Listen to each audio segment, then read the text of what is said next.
Saúde. Legal, galera. Vamos começar aí falando sobre as funções orgânicas, né? Já vimos lá a introdução da química orgânica, vimos uma parte de nomenclatura de compostos orgânicos e agora a gente entra nas funções. Bom, basicamente, falar em função é falar numa região da molécula orgânica de alta reatividade. É lá que as coisas vão acontecer, né? Do ponto de vista lógico das reações. Isso fica um pouco mais à frente. Por enquanto, a gente tem que saber o seguinte: falou em função orgânica, falou numa região de alta reatividade da molécula. Bom, a primeira função que eu te mostro são os alcoóis. Os álcoois. Muito simples de verificar e, nesse caso, de dar nomenclatura. Só um pouquinho. Quando você vai, nesse caso, fazer o estudo das funções orgânicas, é importante você notar sempre o reconhecimento das funções, né? A maioria dos vestibulares aí cobra o reconhecimento. A nomenclatura às vezes é deixada para lá, mas reconhecer funções orgânicas é super importante. Então, voltando aos nossos alcoóis, como é que a gente vai reconhecer esse camarada? Bom, primeira coisa, você vai ter que ter uma hidroxila. É um grupo OH pendurado a uma estrutura orgânica. Só que essa hidroxila não pode estar ligada aí a qualquer átomo de carbono. Especificamente para a gente chamar de álcool. Então, esse cara aqui, a minha hidroxila, tem de estar diretamente ligado a um carbono saturado. Se você já esqueceu, eu te lembro. Um carbono saturado é aquele que faz apenas simples ligações entre outro átomo de carbono, certo? Então, toma cuidado.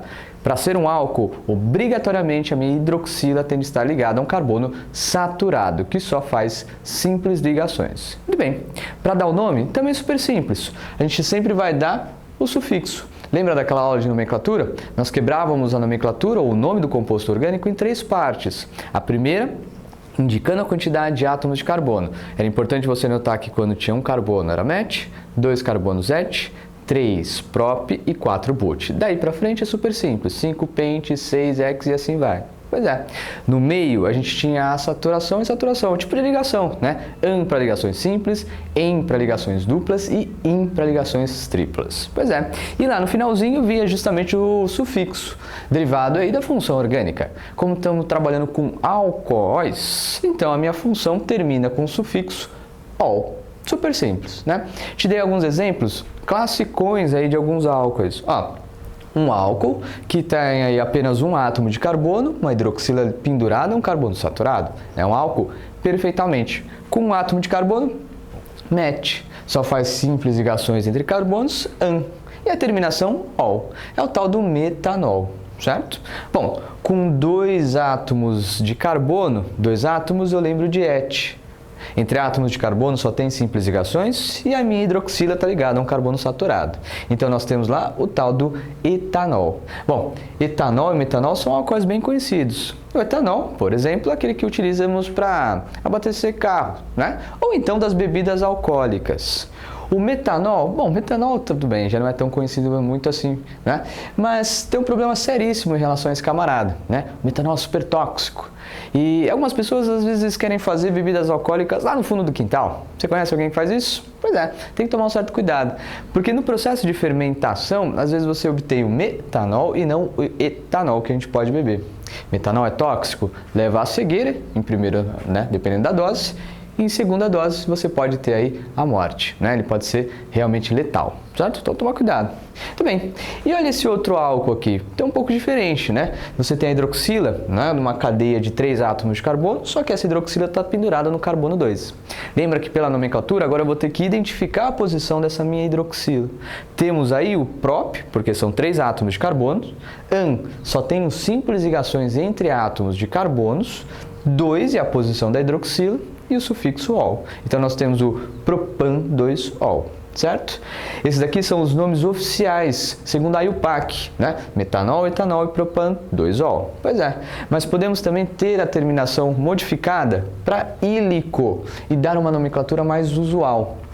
Álcool metílico para o metanol, álcool etílico, perceba a terminação aí para o etanol, e álcool isopropílico propílico para o propano, aliás, 2-ol, certo? Então, cuidado com essa terminação ílico, porque aí ele deriva dos alcoóis também, beleza? Vou te dar mais um exemplo aqui, ó, um pouco diferente. Essa daqui eu já misturei, né? É um álcool sim, porque eu estou vendo a minha hidroxila pendurada a um carbono saturado. Não coloquei aí os átomos de hidrogênio para não ficar muito bagunçado a nossa visualização. Mas eu misturei uma ramificação e também uma insaturação, para te mostrar como é que a gente faz a nomenclatura, nesse caso, digamos, um pouco mais complexo, né? Então, olha só, perceba que eu tive que numerar a cadeia carbônica para identificar, nesse caso, a posição da hidroxila, a posição do meu grupo substituinte e também da minha insaturação, né? Olha só, eu comecei a numeração da cadeia muito mais próximo aí, nesse caso, da hidroxila, da minha função orgânica, né? E não da insaturação e nem do grupo substituinte. Tá lá, a minha cadeia tem um total de 6 átomos de carbono, sendo que no carbono 2 eu tenho a hidroxila pendurada, no carbono 4 eu tenho aí o meu grupo substituinte, e no carbono 5 aí eu tenho a minha insaturação. O nome do composto, então, fica lá, ó, 4-etil, que é a posição do grupo, X é o total de átomos de carbono, 5-en, que é a posição da dupla ligação, 5-en, 2 da hidroxila, ol, né? O nome bem mais chato, olha lá, 4-etil, X, 5-en, 2-ol. E é assim mesmo que a gente deixa o nome desse camarada, certo? Um pouco mais chato, porque agora você teve que numerar a cadeia carbônica e identificar a posição de cada uma das coisas. Perceba que as coisas aqui agora passam a ter prioridades, né? O grupo funcional tem maior prioridade na nomenclatura. Em segundo lugar, vem a insaturação. E por último, o grupo substituinte. Então tenha sempre isso em mente. Vai dar a nomenclatura do composto aí, né? Então olha lá, a função orgânica agora é a mais importante. Em seguida vem a minha insaturação. E aí, pelo final, o grupo substituinte. Tudo bem? Bom, tenho que te mostrar mais alguma coisa em relação aos álcoois. E eu volto em seguida com a outra lousa. Segura aí, eu volto até já. Legal. Agora que você já sabe identificar o que é um álcool, eu preciso te mostrar o que não é um álcool, né? É muito comum os alunos acabarem caindo e achando que é uma pegadinha, falando assim, o professor me confundiu, o vestibular me confundiu falando que era álcool. Na verdade, foi você que se confundiu. Então, presta atenção, toma cuidado. Álcool é tudo aquilo que tem hidroxila ligado diretamente a um carbono saturado. Isso é o que você não pode, de modo algum, se esquecer, né? Agora, aquilo que não são alcoóis, ou que não é álcool, né? É muito comum o aluno olhar isso daqui, a hidroxila, e falar, pronto, já achei o álcool. Tudo que tem hidroxila daqui para frente é álcool. É bem verdade? Não. Olha só para esse carbono, onde está pendurada a minha função, o meu OH, né? Esse OH não é de um álcool não, porque esse carbono aqui é um carbono insaturado, né? É um carbono que leva a dupla ligação. Então ele não é considerado um álcool, e sim o que a gente chama de enol. Toma cuidado, né? Hidroxila pendurada a um carbono que faz diretamente, né, dupla ligação, é chamado de enol, né? Te dou um exemplo aqui, ó, com 2 carbonos, não vai falar que esse daqui é o etanol, não, ele tem dupla ligação, ele é o etenol e não é chamado de álcool, ele não é considerado um álcool de modo algum, certo? Muito comum também de aparecer esse caso aqui, quando você tem um anel aromático e diretamente nesse anel aromático conectado uma hidroxila. Lembra que o anel aromático eu posso descrever com uma bolinha, né, no centro ou então com as minhas 3 duplas ligações alternadas. Naquele caso eu tenho o fenol, que também não é um álcool. Não vai achar que nesse caso aqui tem hidroxila, né, e vai falar que é um álcool. Mas Igor, cadê? Por quê? Tá aqui, ó, esse carbono tem uma dupla ligação. Muito comum os alunos esquecerem também que o benzeno possui 3 duplas ligações, né? E, consequentemente, qualquer lugar que você pendurar essa hidroxila, ele vai estar pendurado sim a um carbono insaturado, né? Então, nós temos o fenol, também chamado aí de hidroxibenzeno, certo? Fenol, que é um nome muito usual e aceito pela IUPAC, ou então chamado de hidroxibenzeno em algumas situações, né? Olha só, algumas propriedades gerais, então, dos alcoóis, já que você sabe identificar o que é um álcool e também o que não é um álcool, né? Se a gente observar bem a cadeia dessas substâncias, que a gente chama de álcool, eu tenho a hidroxila, que é uma região polar da minha molécula, devido ao oxigênio extremamente eletronegativo, e o resto da minha cadeia, que eu chamei de R, e assim, bom, daqui para frente, quando a gente chamar de R da química orgânica, vai ser uma região onde tem uma cadeia carbônica, né?